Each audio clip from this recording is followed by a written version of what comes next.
Hey guys, welcome back to Confusing Bits. I am Corey, and today we're going to talk about the Antidote. Oop, get the glares off. Happiness for People Who Can't Stand Positive Thinking by Oliver Burkeman. So yes, hold up. Too long didn't read. It's good. It's a short book, so it's not that big of an investment. But if you read a lot of self-help books, you may have heard that. This is a book that I would probably listen to the author talk about the book, and you probably get 80% of the value out of it. But it was a decent book. So anyway, if you want to know more, stick around. So this is yet another self-help slash positive self-help slash productivity book. I have a problem. I can't stay away from them. We're slowly. I think we have a couple more left, and I have instituted a moratorium. I'm not allowed to buy any more for like the next year. So because you keep seeing the same. That's the kind of thing with these books. You kind of keep seeing the same things over and over and over again. I do appreciate this book in particular, though, because it does have like a central idea: is that positive thinking is a bunch of hogwash. It's not really realistic, and it's going to be kind of. I'm butchering his argument, by the way, just like completely destroying his argument. I'll get to like the core idea that I got from it in just a minute, but it's as it says, it's like happiness for people who think who can't stand positive thinking. So he starts talking about things that go contrary to the positive thinking kind of group think kind of cult that especially was more prevalent back. I think people are a little bit out of the positive thinking thing anymore. The manifesting phase now, and people are getting back to realism a little bit more. But anyway, let's do some blurbs because we got to fill some time, and I don't want to completely destroy what this book is about. Because remember, I do these off the cuff, so I probably read this like 3 months ago, 2 months ago, and it was a short book. I flew right through it, so fuzzy on some details here. Self-help books don't really seem to work. Few of the many advantages of modern life seem capable of lifting our collective mood. Wealth, even if you can get it, doesn't necessarily lead to happiness. Romance, family life, and work often bring as much stress as joy. We can't even agree on what happiness means. So are we engaged in a futile pursuit, or are we just going about it the wrong way? Looking both east and west, in bulletins from the past and from far afield, Oliver Burkeman introduces us to an unusual group of people who share a single, surprising way of thinking about life. Whether experimental psychologists, terrorism experts, Buddhism, hard-headed business consultants, Greek philosophers, or modern-day gurus, they argue that in our personal lives and in society at large, it's our constant effort to be happy that is making us miserable. That there is an alternative path to happiness and success that involves embracing failure, pessimism, insecurity, and uncertainty. The very things we spend our lives trying to avoid. Thought-provoking, counterintuitive, and ultimately uplifting, The Antidote is an intelligent person's guide to understanding the most misunderstood idea of happiness. I like how it complements this. The Antidote is the intelligent person's guide. I'm like, not a dumb person's guide. It's the intelligent person's guide. Look at that little. They threw that right in there. Oliver Burkeman is a featured writer of The Guardian. He is the winner of Foreign Press Association's Young Journalist of the Year award. Has been shortlisted for the Orwell Prize. He writes a popular weekly column on psychology. The column will change your life, and has reported from New York, Washington, and London. He lives in New York City. So I did have another book by him. Where is it at? 4,000 Weeks. I have a problem with Oliver Burkeman. I think I remembered this was a decent book. But also, I have a decent recollection that I don't recall anything of this book. I have a similar problem here. I think it's mostly because he's synthesizing information, and I think he's pulling in information from the same sources that I've already pulled in. So I don't remember too many like new insights that I hadn't already come across, and that happens. This is not a criticism of Mr. Burkeman here, but just the kind of the self-help genres. After you get half a dozen books in, you start to see the same things over. Oh my God! Stop texting me. I'm trying to do a video here. I don't know. Where's the... You're supposed to be on mute anyway. I don't know why. Hold on a second.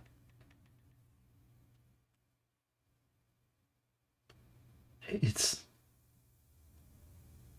Do not disturb.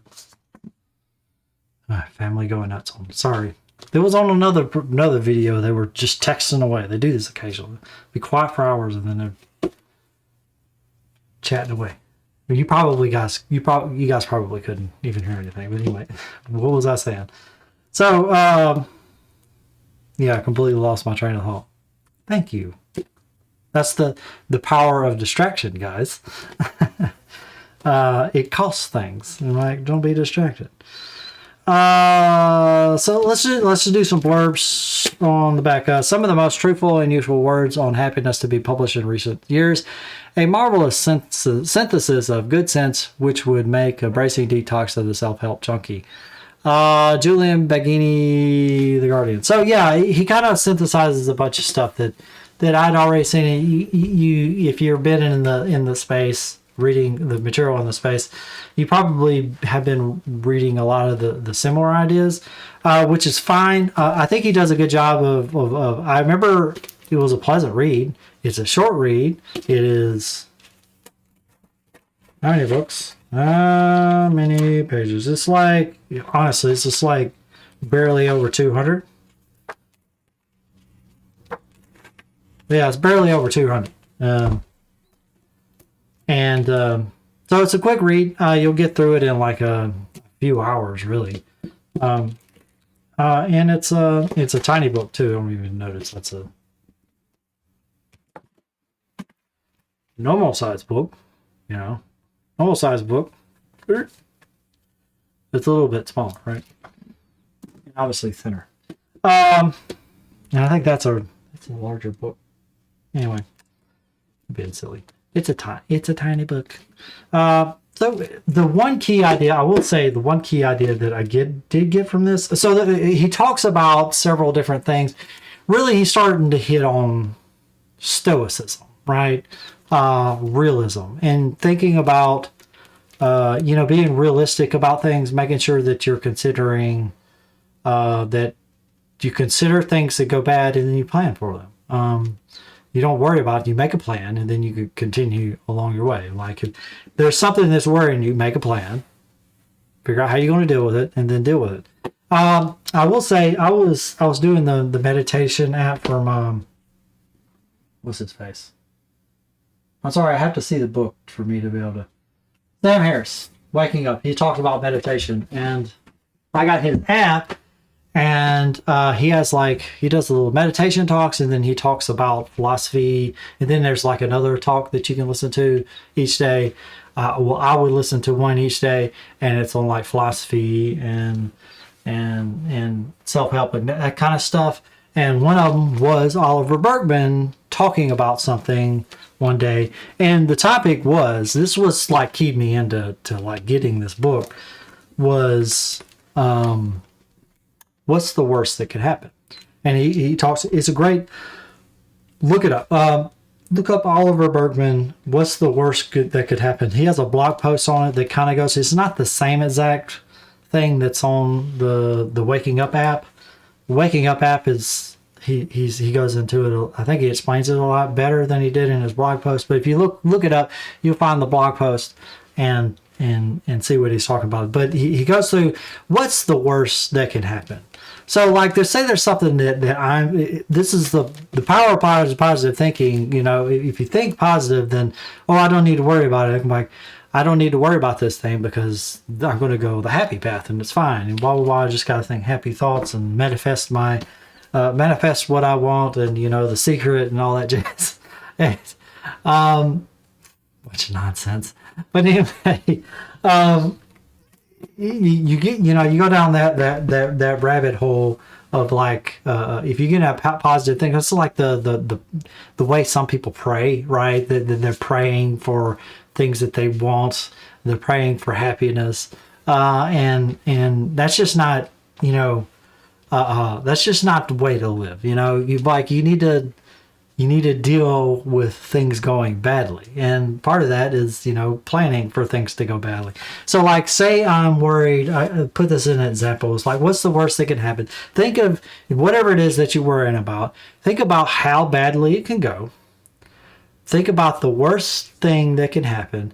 And then think about how likely that is. That's an important thing. Also, what would happen if it happened?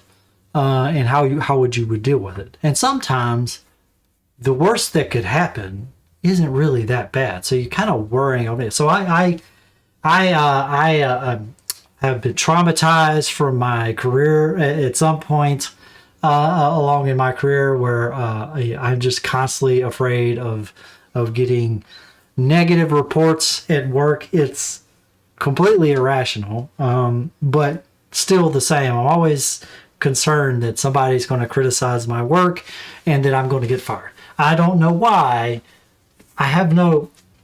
It's just a thing that's like in the back of my head. I don't know why. And so I'm always afraid of it. And so that's the thought that I always bring to my forefront since I learned of it is I'm like, what's the worst that could happen? Let's say here, I screw up at work. What's the worst that could happen? Well, the worst that's, likely to happen is I just get fired, which I can recover from being fired. It's perfectly fine. Like in fact, it would actually be a little bit of a vacation for me. It would be, what's the worst that could happen? I get fired. Well, I'm out of work for likely 2 to 4 weeks, maybe 3 months on the low end. I'm a programmer, so my job is in high demand. I'm not really concerned about getting another job in programming. So, and getting a job with equal or better pay in programming. So I'm not really, if I really think about why am I worried about getting fired, it really doesn't make any sense because what'll happen is I get a unplanned vacation for a little while. I get to work on some personal projects, get to take a little bit of downtime, and I've structured my finances so that I can weather such an event fairly easily. So there's really nothing to worry about. Like, this is that's why I said, so I let that rational part of my head kind of fight against the insane little insecure part of my brain that thinks that I'm not doing enough or that I'm doing it incorrectly or whatever, that it is just terrified of criticism. So that's my bulwark against that. And so that's, if there's one thing, I gave it all the way just there explaining it. But if you want to read the book to kind of flesh it out a little bit more, that's what really this book is about, is thinking about things in that manner, thinking about what's the worst could happen, why positive thinking isn't really the way you should do it. Let's just do the chapter thing. It talks about what would Seneca do, the stoic art of confronting the worst case scenario. So like I mentioned, the stoicism would come into this chapter 1. The storm before the calm, Buddhist guide to not thinking positively. So there's even like a Buddhist tradition around that. Goal crazy, when trying to control the future, does it work? Who's there? How to get over yourself? Safety catch, hidden benefits of security. Museum of failure, case for embracing your errors. Memento mori, death is a way of life.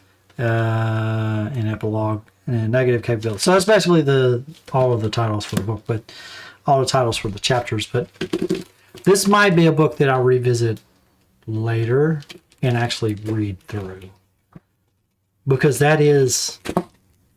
I need to solve this little demon in the back of my mind. This little insecure demon in the back of my mind. I need to fix him at some point. And this book might be useful for that. So that's me. I don't know about you. I think it's like Schrodinger's useful book. You know, like, is it useful or is it not useful? It's kind of like somewhere in between there. I'm uncertain about it. I do think it was well written. If you haven't read a lot of self-help, I think it's great. If any of that, the stuff, the little problems I was talking about, the insecurities and stuff like that, kind of spoke to you, maybe read this book. It might help. I can't promise anything, but you can see how well it worked for me. But anyway, we're going to end it here. We're doing 15 minutes of talking about of doing self-help therapy on the YouTube. So anyway, I will see you guys next time with Caliban's War by James A. Corey. It's book 2 in the Expanse series. Anyway, I'll see you guys then. Toodaloo.